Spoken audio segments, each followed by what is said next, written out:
had to wear my glasses. Okay, I have a deep secret. For many, many years in my not so far past, I was a junk food junkie. I'll tell you my story coming up. I was the drive-through queen. Thank you for coming to Del Taco. My name is Joshua. What can I make fresh for you today? Yes. Can I get your two tacos? I think that's the number one. Would you like that small, medium, or large? Wow. I guess a small. As you know, my day job is in sales, and I've been in sales for over 20 years or more. There was never enough time for lunch. You're always going to an appointment.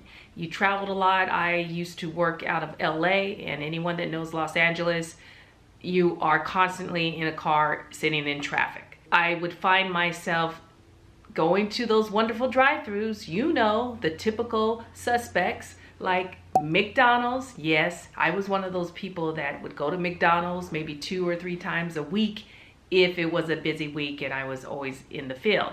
Wendy's, I went to Taco Bell, I went to Panda Express, you name it.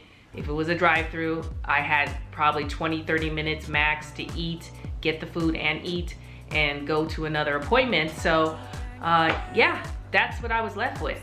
You know what happens when you eat junk food on a regular basis. I don't have to tell you, we know it's not good for you to do that on a daily basis. I ate a lot of fries. My thing was fries, and I still is. I am very much addicted to fries, and if I can get the opportunity to eat it, I will. So that's why I just can't have it around me. And a drive-thru was just so accessible, and I did it again for years where I was eating anything that was quick and instant to get me to my next appointment at work. So what clicked in my head, you asked, and what made me just stop and change the bad habits that I was accumulating with the junk food? For one, I felt like crap. I just did. I was getting colds. I was always feeling like I was anxious, so anxiety did increase, and I already have a chronic anxiety disorder, so therefore that didn't help the situation. But back then I had no idea that what I was doing to my body just by grabbing something quick. My cholesterol increased as well. Now overall, we know cholesterol numbers can be debatable about whether it's bad or good, you know, but I knew my overall number was not good at all, and so it continued to increase. I gained weight. That was probably my number one issue with changing the way I was doing things in my life. And as you guys are aware, I am a caregiver for my mom, who is a junk food junkie and still insists on a lot of junk food places like a Del Taco. She loves Cafe Rio, which is not bad. It's just that she wants, you know, the meat, the cheese, and it's just a lot of sodium. You don't know what you're getting when someone else is preparing your food. And when they have a system that is made for massive volume, then you know that you are going to get a lot of sauces. It's very rich.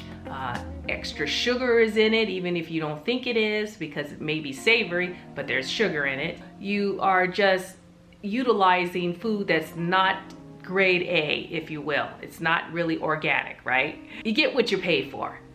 And I was gaining that weight. And so again, I saw a picture of myself and I realized, oh my God, I just gained about 15-20 pounds and I did not recognize myself. And it seemed like it was overnight. It probably was gradual, and you know, it really was. It probably, over the years, I was gaining about 5 to 7 pounds per year. Then that added up to the 15 to 20 pounds that was considered overweight for my frame. So the intermittent fasting lifestyle and OMAD lifestyle has forced me to eat at home.